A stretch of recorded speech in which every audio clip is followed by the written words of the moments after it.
Paul Jagger from IBM. Thank you, Paul. Thanks very much, Alan. So, John gave a very clearly articulated view there of his kind of perspective on the fact that L&D needs to be integrated into HR. And I think we originally got involved in this, not least because of the tweet that I sent out last year. But those of you who do follow me on Twitter will probably know that I don't sit on the fence very much. There were a number of statements I made last year that caused a flutter within the Twitterati. One of which was that I declared the D in CIPD to be deafeningly silent. The other of which was the fact that I said that for L&D really to achieve its full potential, it needed to break free from the strictures of HR. And that's really what I'm going to cover today. Now, I could spend happily 3 hours giving Paul's personal opinions on this, but that's for another time. So what I've decided to do really is to focus on the facts. And I've spent the last 6 months gathering together hard evidence to support my position that L&D is not best served by being integrated into HR. So, where does it fit?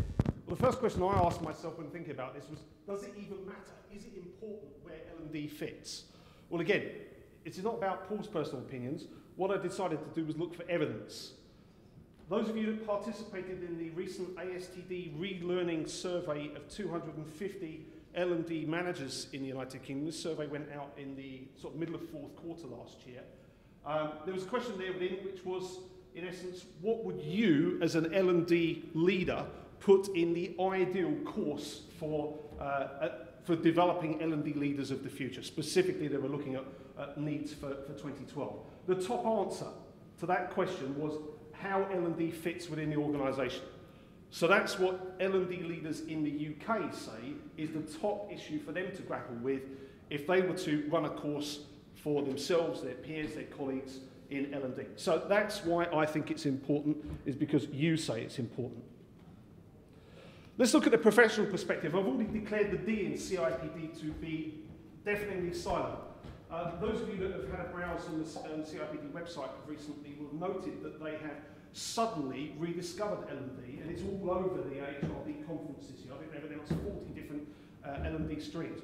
I hope that that's in response to the positioning that the former Institute of IT Training have now taken to position themselves and rebrand themselves as a learning and performance institute. In essence, they've decided to move into the vacuum that CIPD created. And suddenly CIPD have stood up and recognised the fact that they've surrendered this space. But let's look at the hard evidence. What does CIPD actually provide in terms of recognition for L&D practitioners? There are 3 qualifications that CIPD offer to L&D practitioners. There they are. CIPD Award, Certificate and Diploma in L&D Essentials and Practice. These are all QCF aligned at level 3 or 4, QCF Qualifications Credit Framework. So they fit into the England and Wales model for vocational qualifications. Interesting to note, these qualifications do not even qualify you for associate membership of CIPD. They do not qualify you for the lowest level of professional membership of the professional body that claims to represent L&D. Fact. The next level up from here, there are L&D aspects within the HR qualifications they offer, but it's all about measuring outputs. Bums on seats, counting things. It's all about managing the learning experience, not about providing learning as a deliverable or designing the learning function or linking to the strategic needs of an organisation.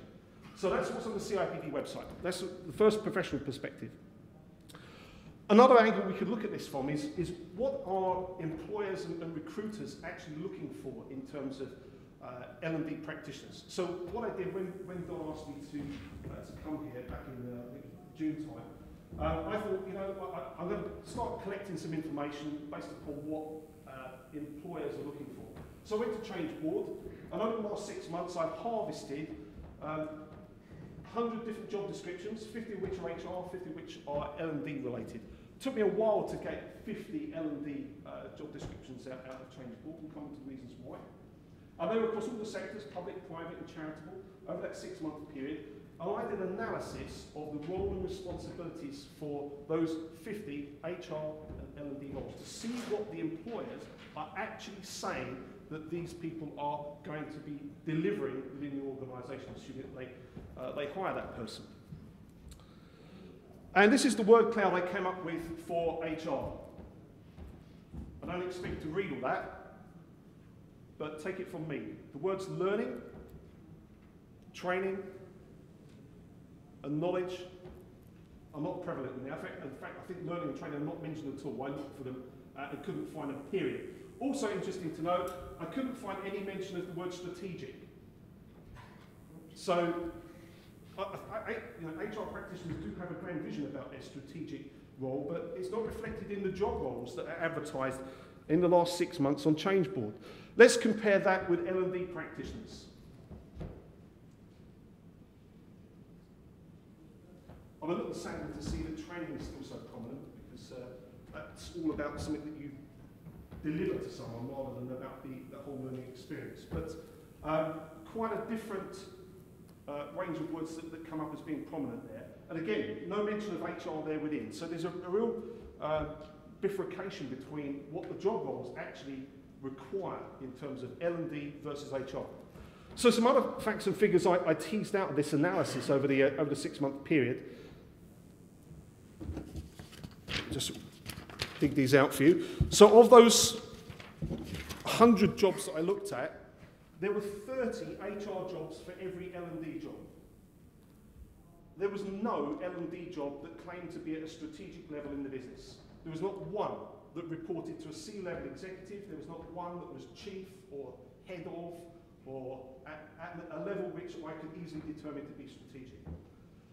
So amongst the practitioner levels, and by that I would say professionals and first-line managers, there was an average 5k salary difference in favour of HR practitioners over L&D practitioners. That situation is quite different though in the freelance market, I would say.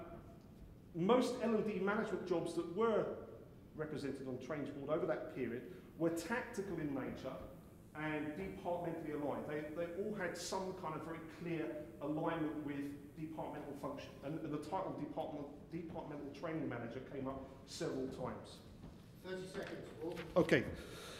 So, I also looked at the IBM Chief HR Officer study conducted over 2010. 7,000 organisations worldwide, 61 different countries, I think about 30 odd different industries, identifying what were the key requirements that HR leaders felt that their organisations needed going forward.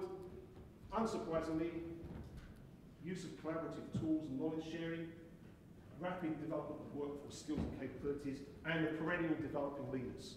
But what also came out of that Chief HR Officer study is that upwards of 75% of HR leaders make little or no use and have very little investment in social and collaborative tools within their organisation. And one area where there was a particular point that was very, very clearly evidenced was that of those organisations that are financial outperformers amongst those 700, 57% of them, the financial outperformers, were those that truly embrace social and collaborative learning. Okay, I think I'm done. Well done. Thanks very much.